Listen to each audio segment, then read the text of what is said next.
Hey, good morning, it's Ann, and I thought today I'd show you our goldfish setup. So the goldfish setup has the same kind of skippy filter here as our turtles. We have a splash guard there. It's the bottom of an old laundry basket that was cracked. And then the water's pouring out through a activated charcoal bag that's just hanging on there. And here we have it again. Just another 100-gallon livestock tub. This heavy-duty plastic. Just like the turtles, you really don't want to use galvanized metal because it has zinc in it. There's sometimes a zinc coating on it, and things can leach into the water over time and hurt your fish. So these fish, the first fish we had, were from my son's school, and this big white guy that's swimming there, he's over 20 years old.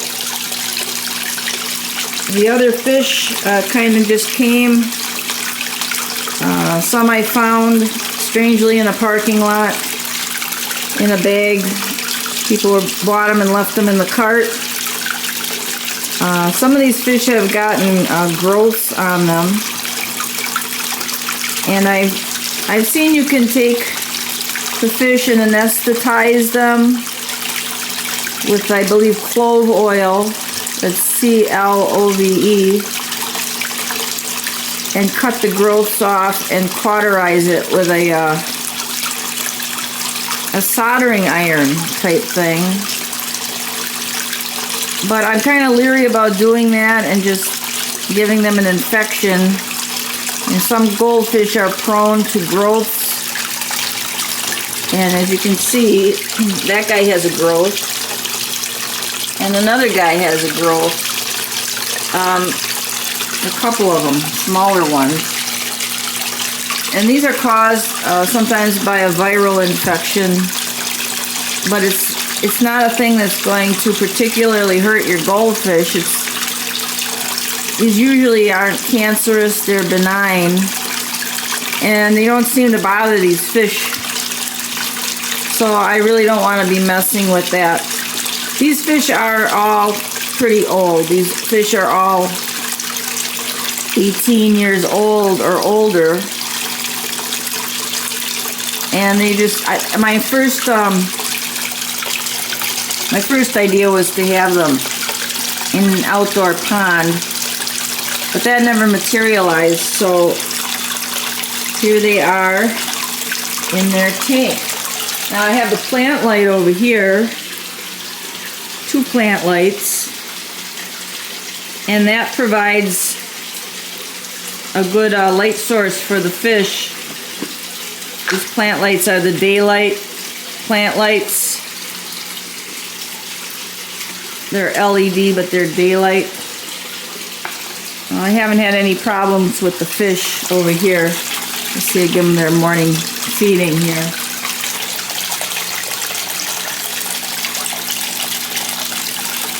And with goldfish, you want to feed them just once a day and not too much. So that little bit of flakes is enough for all of these guys.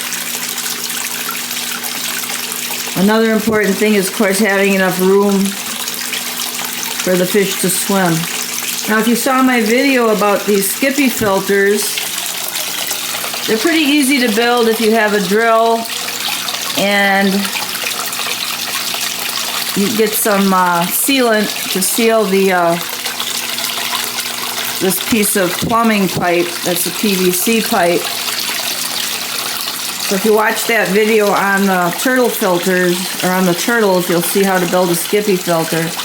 It says it's a lot cheaper than paying $300 to $400 for some fancy German-made filter, and it does the same job.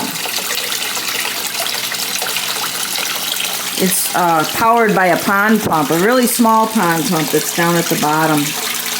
And the pond pump is pumping the water up into this. This goes all the way down to the bottom.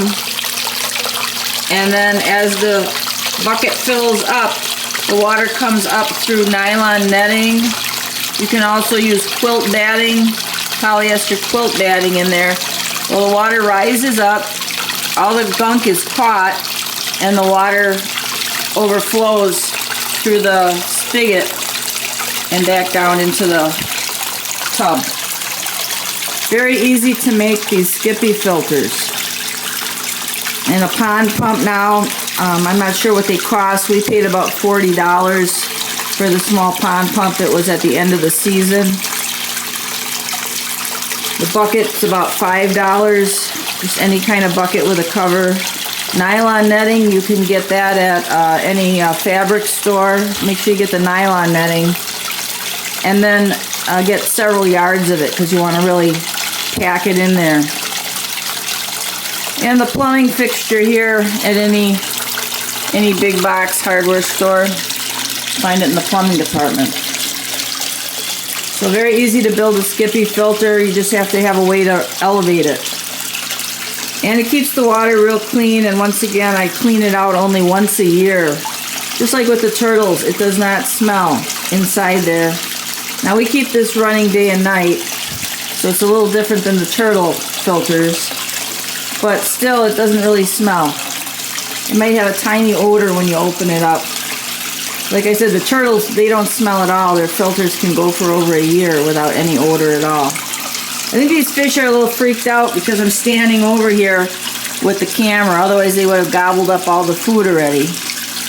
And they don't quite know what I'm doing. Okay, guys, we'll leave you to eat. And that's the fish setup.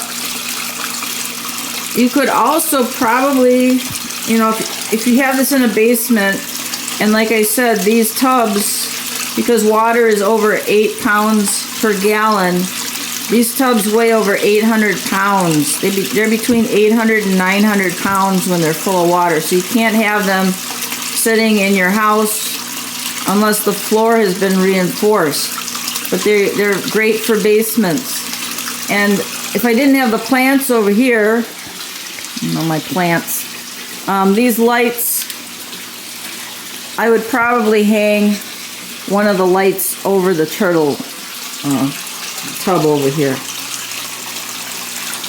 So, you know, fix it up the way you think is best. Your basement's dark, you want to give the fish some light. Giving them a little sunlight type bulb is a good thing.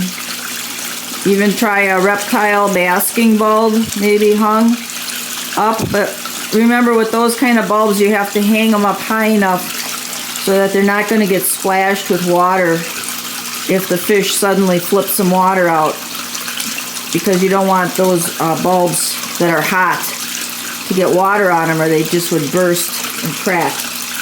But if you have an LED setup, it doesn't get very hot. You probably can hang it a little bit lower. Now, as for the water itself, that gets changed once every 2 weeks.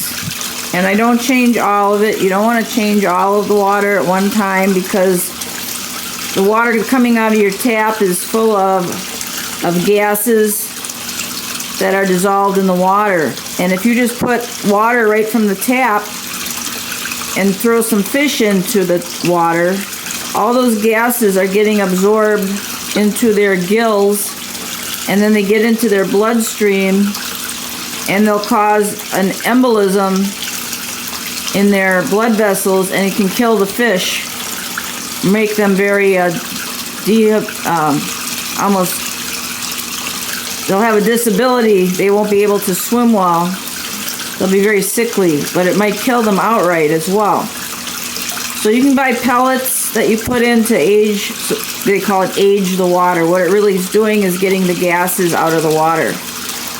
But what I do is I drain or bail out half the water, half of this tank gets bailed out every second week, every 2 weeks. And then I bring the hose over from the sink, and run over here. I have a marine hose that I bought because they don't get, these are marine hoses the kind you use on boats, and they stay very flexible. They don't get brittle. Okay, so got the marine hose, and then I'll bring the marine hose back, and I will spray the hose over my hand. And when you spray the hose over your hand, the water over your hand, to make it into a real fine sheet of water that's going in, the gases from the water will go into the air quickly as it's a thin sheet. And remember, then you don't change all the water at once. You can change a fourth of it or a third of it. I changed half of it for the goldfish. And then that fresh water goes in with the old water. And then they're good for another 2 weeks. But one mistake people make is the water evaporates out of their tubs or tanks and they just add more water. You can't do that, because the goldfish are peeing, okay? They're peeing just like every other animal. And that pee is not getting filtered out.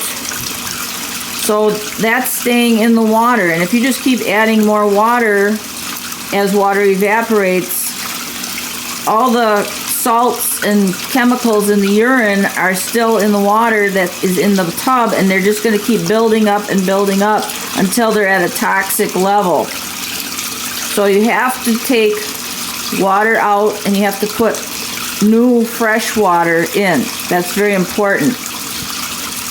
Okay, I've argued with people about this. It's like, you can't just keep adding water. And they'll say, well, oh, the fish are fine. And then all of a sudden one day, the fish are all dead. So make sure you get that water, that old water, out.